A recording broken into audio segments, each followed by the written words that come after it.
வணக்கம். 1952ஆம் ஆண்டு ராஜாஜி அவர்கள் முதல்வராக பதவியேற்கிறார். அவர் ஒரு திட்டத்தை அறிமுகம் செய்கிறார். எந்த மாதிரி திட்டம்னா, பள்ளியில் பயில்கின்ற மாணவர்கள் காலையில் 5 மணி நேரம் மட்டுமே படிக்க வேண்டும்.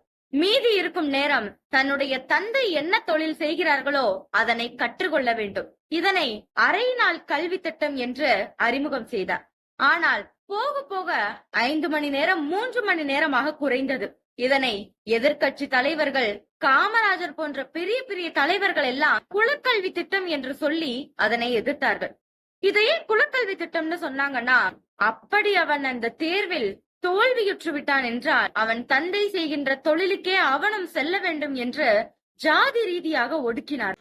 அதைத்தான் இன்றைக்கு மத்திய அரசாங்கம் என்ற ஒன்றிய அரசாங்கம் 10ஆம் வகுப்பிற்கு மற்றும் 12ஆம் வகுப்பிற்கு பொதுத் தேர்வு வைத்தார்கள். சரி, ஏன் 8ஆம் வகுப்பு படிக்கின்ற, 5ஆம் வகுப்பு படிக்கின்ற, 3ஆம் வகுப்பு படிக்கின்ற குழந்தைகளுக்கு பொது தேர்வு வைக்க வேண்டும் என்று தமிழக அரசாங்கம் கேள்வி எழுப்பி இருக்கிறது. ஒருவேளை 8ஆம் வகுப்பிலோ 5ஆம் வகுப்பிலோ 3ஆம் வகுப்பிலோ 3 முறை அவன் தோல்வியுற்று விட்டான் என்றால் அவனுடைய தந்தை செய்கின்ற தொழிலுக்கே இவன் செல்ல வேண்டும் என்று அன்றைக்கு கொண்டு வந்த குலக்கல்வி திட்டத்தை தானே இன்று இவர்கள் தமிழ்நாட்டில் கொண்டு வருவதற்கு எத்தனித்துக் கொண்டிருக்கிறார்கள்.